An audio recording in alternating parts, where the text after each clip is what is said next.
تو چنگیز خان اٹھا ہے تو 610 میں، اور اس نے تباہی کا ایک ایسا ریلا اس کے ساتھ تھا، ہر چیز کو خس و خاشاک کی طرح بہا کر لے گی۔ 664 میں وہ مرا ہے، اس وقت اس کی عمر 73 برس تھی، 73 سال 4 مہینے۔ اس نے کوئی 25 برس حکومت کی، اور اس نے چنگیزی سلطنت کو ناقابل تسخیر بنا دیا۔ یہ دنیا کا واحد جرنیل ہے، رات بھی بتایا تھا، جس نے شخصی طور پر تنہا سب سے زیادہ فتوحات کی ہیں، اور اس کا کوئی علم عطائی تھا جنگوں کے بارے میں، ملک گیری کے بارے میں، جہاں گیری کے بارے میں اس کا علم عجب تھا۔ اس کی برق رفتاری، اس کی ذہن کی تیزی کمال درجے کی تھی۔ قبائل کو ایسے اس نے جوڑ دیا تھا، سب ایک جھنڈے تلے مختلف قبائل جمع ہو گئے تھے، اور دنیا کی ناقابل تسخیر طاقت بنے۔ اور قراقرم صحرائے گوبی میں منگولیا کے پاس ایک بڑا شہر اس نے بنایا، دارالحکومت، جو ساری دنیا کا سب سے بڑا دارالحکومت تھا، اور ان کا بڑا نشانہ مسلمان تھے۔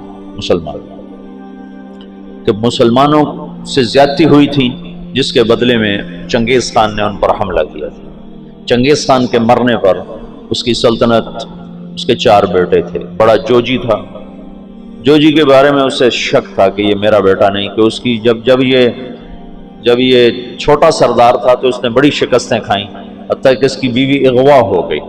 جب وہ واپس آئی تو حاملہ تھی، لیکن اس نے بورتائی خاتون اس کا نام تھا، اس نے ہمیشہ اس کو عزت دی اور اس بیٹے کو اپنا ہی بیٹا سمجھا، اس کا نام جوجی۔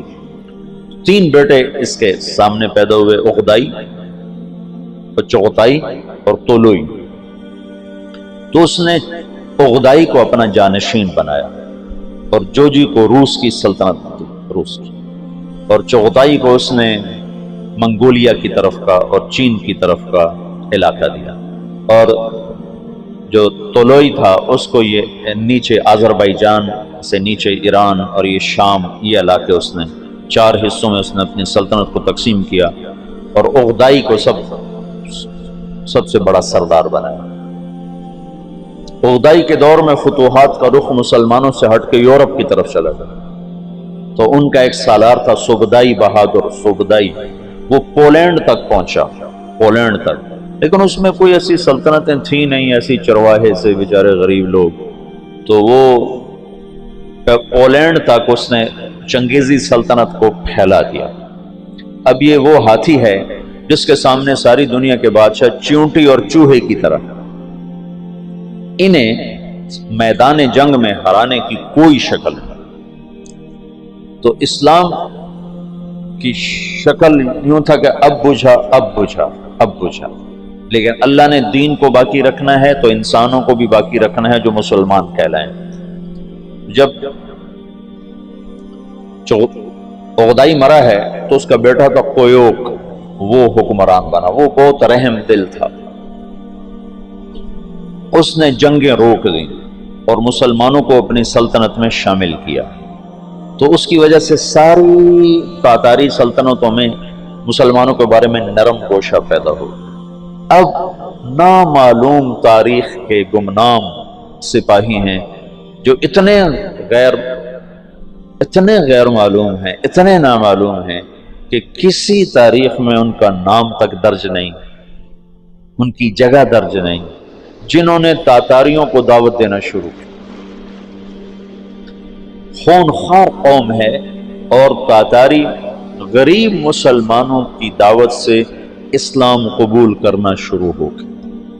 یہ تاریخ کا حیرت ناک واقعہ ہے۔ غیر مسلم مورخین بھی اور مسلم مورخین بھی جب یہاں پہنچتے ہیں تو وہ حیران ہوتے ہیں کہ کیسے ایک فاتح قوم نے مفتوح قوم کا مذہب کیسے قبول کر لیا۔ ہندوستان میں کوئی عیسائی نہیں تھا، آج کروڑوں ہیں، کہاں سے آئے؟ انگریزوں نے دعوت۔ اندلس سے سارے مسلمان مٹ گئے، سب عیسائی ہو گئے، کیسے؟ طاقت عیسائیوں کے ہاتھ میں۔ تو یہ ایک عجب واقعہ ہو رہا ہے کہ طاقت جن کے ہاتھ میں ہے وہ اسلام کے سب سے بڑے دشمن ہیں، اور اسلام اور مسلمان ان کے لیے سب سے مبغوض چیز ہے، اور پھر وہ انہی کا کلمہ پڑھتے جا رہے ہیں۔ یہ 7ویں صدی میں ہو چکا ہے۔ آج کا چنگیز کسی اور شکل میں ہے، کسی اور نام کے ساتھ ہے۔ آج کا ہلاکو کسی اور شکل میں ہے، کسی اور نام کے ساتھ ہے، لیکن آج بھی وہی ہوگا جو 7ویں صدی میں ہو چکا ہے۔ ہم ان کو سیاسی میدان میں، جنگی میدان میں شکست نہیں دے سکتے۔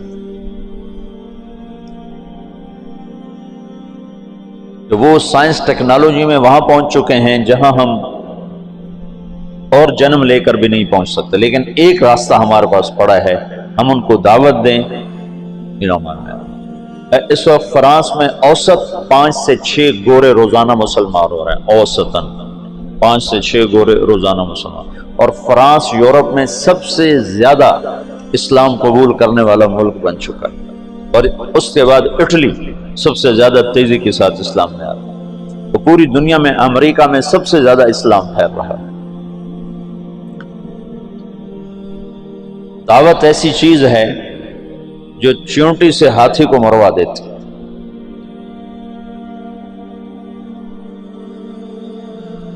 اس کی نرمی سے کچھ دل نرم ہوئے اور اسلام داخل ہونا شروع ہوا۔ تو کویوک جب مرا ہے تو اس کا بعد طولوئی کے 4 بیٹے تھے، ایک قبلائی خان، ایک منگو خان، ایک بوکا خان اور ایک ہلاکو خان۔ تو اس وقت جوجی کا بیٹا ایباقا وہ سب سے بڑا سردار تھا تاتاریوں میں، تو انہوں نے مشورہ کیا کہ اب ہم کس کو اپنا خاقان بنائیں، تو ایباقا نے منگو خان کے بارے میں کہا کہ اس کو اپنا خاقان بناؤ۔ منگو اسلام دشمن تھا، اس کے دور میں بغداد تباہ ہوا ہے۔ جب بغداد پہ حملے کا لشکر نکلا ہے تو یہ جو مسلمان دائی تھے یہ جوجی کی نسل میں اپنا کام دکھا چکے تھے، اور جوجی کا پوتا برکا خان مسلمان ہو گیا۔ ان کی دعوت پر ایک وزیر مسلمان ہوا۔ وزیر کو جب موقع ملتا برکا خان کو اسلام کے فضائل سناتا، اس کو باتیں بڑی اچھی لگتی، پھر وہ پوچھتا تمہیں یہ باتیں کون بتاتا ہے؟ تو پھر وہ بڑے مناسب طریقے سے کہتا کہ یہ مسلمانوں کا دین ہے، یہ مسلمان بتاتے ہیں۔ پھر اس نے کہا مجھے مسلمانوں کا کوئی وفد ملاؤ۔ پھر ایک وفد اس سے ملا، انہوں نے اسلام کی دعوت دی، اسلام کے بنیادی اصول بتائے، تو برکا خان مسلمان ہوا۔ روس آج بھی دنیا کی سب سے بڑی سلطنت ہے، اس وقت بھی روس بہت بڑی سلطنت تھا، تو جتنا روسی مغل تھا اور چنگیزی تھا وہ برکا خان کی برکت سے سارے کا سارا مسلمان ہو گیا۔ کوئی تلوار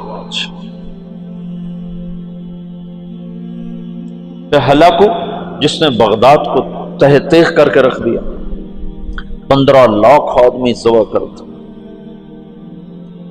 658 میں پھر اس نے مصر پہ چڑھے، اس دوران حلب، شام، دمشق اس نے اینٹ سے اینٹ بجا دیا۔ پھر 658 میں وہ دمشق مصر کی طرف حملہ آور ہوا۔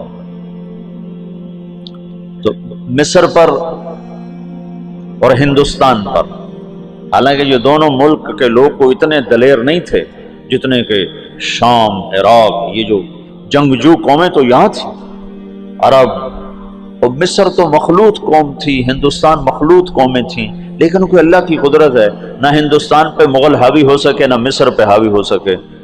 دونوں جگہ ہندوستان والوں نے تو طاقت سے، اور اللہ کی مدد تو دونوں کے ساتھ تھی، اور مصر والوں نے سیاست سے۔